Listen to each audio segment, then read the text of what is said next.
Hi guys, you are watching pharmacist Tayyab YouTube channel and I am Tayyab. सबसे पहले मैं ये कहूँगा, अगर आप मेरे चैनल पे नए हैं तो जल्दी से जो नीचे रेड बटन है इसे प्रेस कर दें और साथ में जो बेल आइकन है उसे प्रेस कर दें, ताकि मेरी जो भी वीडियो इस चैनल पे अपलोड हो वो आप तक ऑटोमेटिकली उसका नोटिफिकेशन पहुँच जाए। आर्ट्रोजेनिक काजेज, पहले हिपोक्रेटिक ऑथ के हवाले से सुन लें कि अगर पैथोलॉजी की हिस्ट्री को देखा जाए तो सबसे पहला वो साइंटिस्ट, सबसे पहला वो पर्सन जिसने कहा कि हमें रैशनल अप्रोच इख्तियार करनी चाहिए, हमें रैशनल जो है वो attitude to world use of medicine, to world diagnose a disease, तो हमें क्या रैशनल लेके सोचना चाहिए।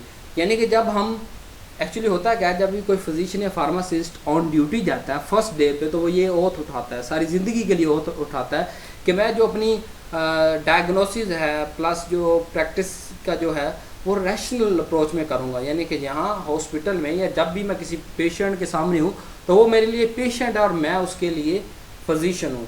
यानी कि मेरी अगर कोई ज़ाती दुश्मनी है उससे या ज़ाती अना की वजह से है तो वो इलाज करने के दौरान वो चीज़ नहीं आएगी और हायल नहीं होगी। इसे कहते हैं हिपोक्रेटिक ऑथ। अब इस पूरी काज आर्ट्रोजेनिक काजी का क्या मतलब है कि बाज़ दफ़ा ऐसा होता है फिजिशियन या फार्मासिस्ट दोनों में से या दोनों में से एक से उनसे कोई मिस्टेक हो जाती है।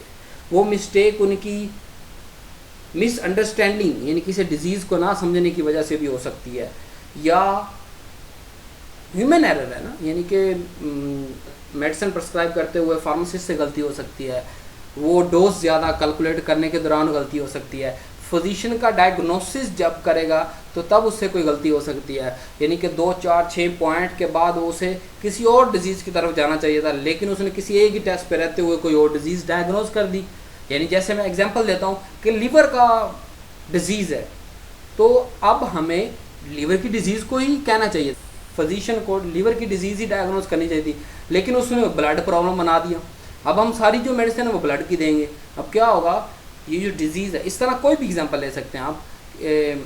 अब ये डिज़ीज़ जो है सीवियर से सीवियर होती चली जाएगी और जो पर्सन है वो डेथ की तरफ जाएगा, या उसका कोई परमानेंट लॉस हो जाएगा, उसका ऑर्गन का लॉस होगा परमानेंट, या वो खुद यानी कि डेथ उसकी हो जाएगी।